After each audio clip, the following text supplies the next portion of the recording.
We right now have somebody coming up to speak with the title of his talk, Web3 Revolutionizing Fashion, How a Web2 Fashion Brand Leverages the Powers of Web3. Please put your hands together for the CEO of Blvck Paris, Julian O'Haron. Hi everyone, good afternoon, and thank you for inviting me today to speak here. So I'm Julian O'Haron, I'm from Paris. I am the designer and the creative director behind Blvck Paris. And to give you a few words about myself, I started at a very young age with the technology and the design. I always loved the technology, the design. I was an entrepreneur. So I created my agency, Anchor, that was doing like design work, branding work for brands such as like LG, Bang & Olufsen, and more like this. And then I was kind of popular on social network for doing like a monochromatic design. I was using mainly the color black and white.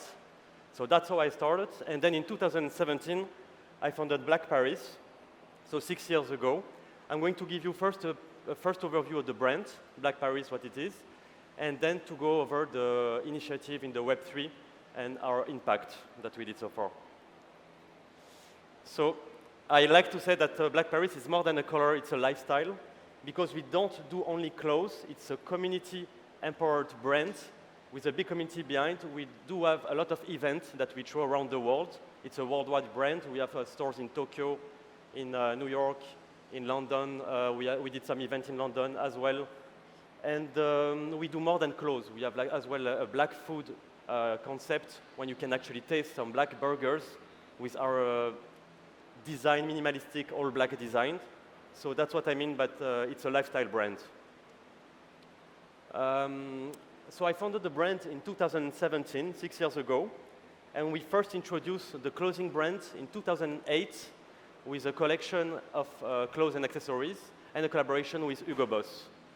So in 2017, when I launched the brand, it was more of an aesthetic brand. We didn't sell product, it was really more to get the audience, to see a bit, to know the customers, you know. And then in 2019, we opened White Paris, the same concept, but only white, all white everything. In 20, we opened the first store in Taiwan. That was like first proof of concept. And after that, we started to expand more, open new stores. And in 21, we opened in Macau, Miami, Taipei, Tokyo, Taichung, and Hong Kong. So the brand is very like spread in Asia and in the US as well.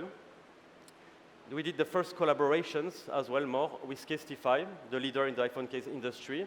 And we introduced our impact in the Web3, our NFTs. The first collection was purely aesthetic, you know, to put like the, to show the brand to the market, to the NFT community. We did it with Maker's Place, the Dark Mode series.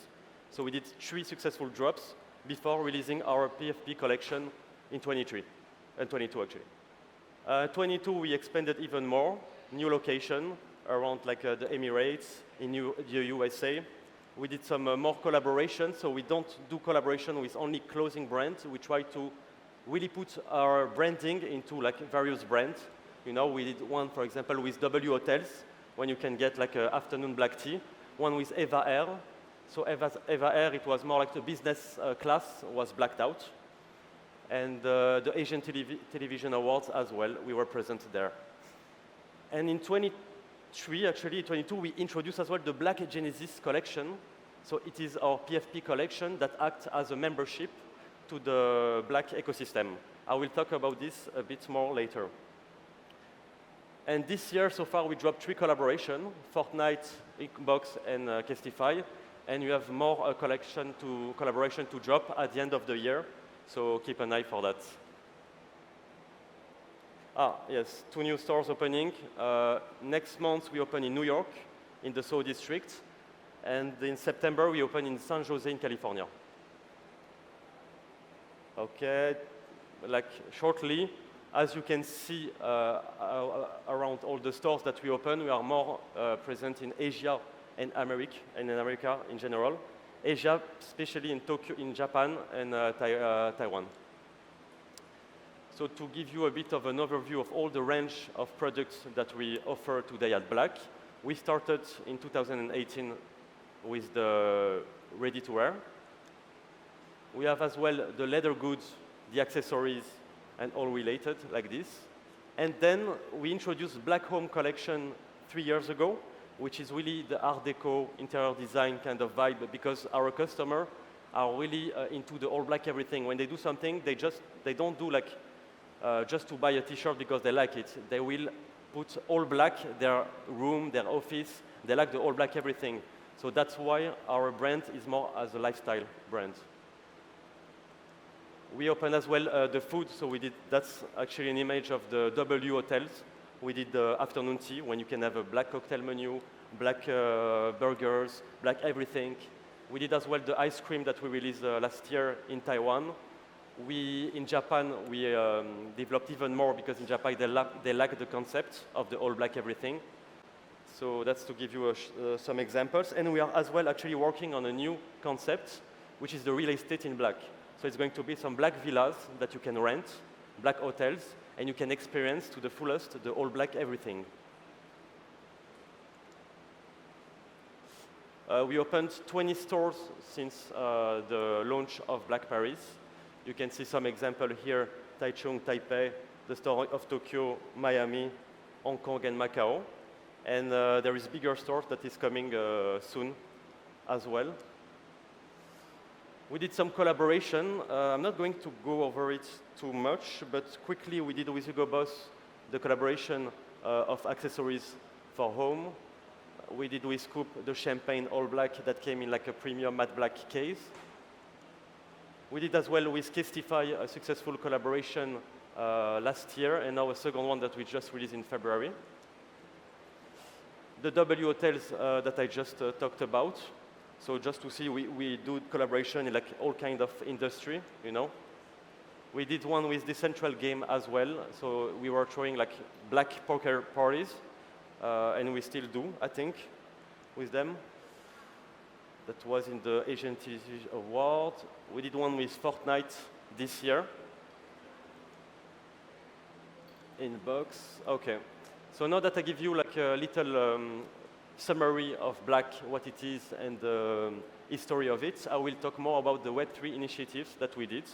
So as a reminder, we started in 2021 with the NFTs, and we released last year, 1 year ago exactly, the Black Genesis collection.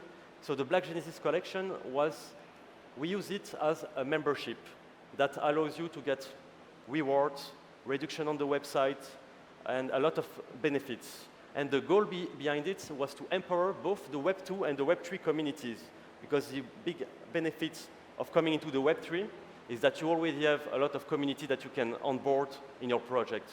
So that's how we acted the membership, because for me it was like the logical way to do it, to link the core of the business, so the customer, directly to the NFT, to the Web3, you know?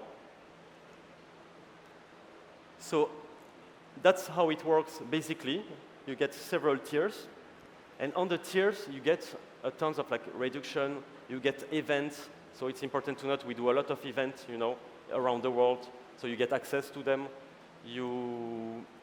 and you have a lot of benefits according to the kind of tiers that you belong, you know. And that's just the starting point, and you don't need to own actually the NFT to be a member of Blvck. That's something new we are working on. You will be able to directly be a member of Blvck, but the NFT will activate the reduction, the benefits, the everything at once. Okay, so I like to talk a lot about the phygital experience, because we are like a physical brand from the start, and we like to incorporate the digital. So we released the digital collection way prior the NFT enter into the market. We did a lot of digital products based on that. We opened a phygital store, so it's a store you can actually experience all the experience of the Web3. It was in Taipei, or no, Taichung, this one, for the opening of the Black Genesis. And you can claim a lot of products that are linked to the NFTs only if you own our membership. So that's very limited that we do as well for the occasion. And the event, we did organize a lot of events around the world. We are organizing an event, the next one is in New York in September. And the event is mainly focused for our community, for our customers. We did in Tokyo recently. We did one in London as well. So that's part as well of all the community base. That's why for us, to incorporate the Web3 was something that we needed to do it because of the core of the Blvck business. That's some of the milestones in the Web3 that we did this year. We did a lot of events actually with Decentraland and Decentral Game. We did a collaboration with the Smurf Society. I released 3 pods that I designed myself in On Cyber. So that's specifically for the community to expose their NFT from Blvck or from other brands, you know, that they own. And as I told you, so the vision really with this project is to bring the Web 2 and the Web 3 together. So we already have this customer base prior to the Blvck Genesis collection that we want to onboard with the Web 3 community that we didn't have, that we saw coming like very easy. We had like a lot of success when we introduced the Blvck Genesis collection. We get like, I think it was around like 200,000-300,000 followers on Discord in the first months. And Twitter as well. So this is something huge for us that we really want to gather together via a marketplace, via like a portal, when you can have access to all your membership for Blvck, but as well activate the benefits with the NFT, with the membership. So do you have any question? No question? Okay, thank you for everyone.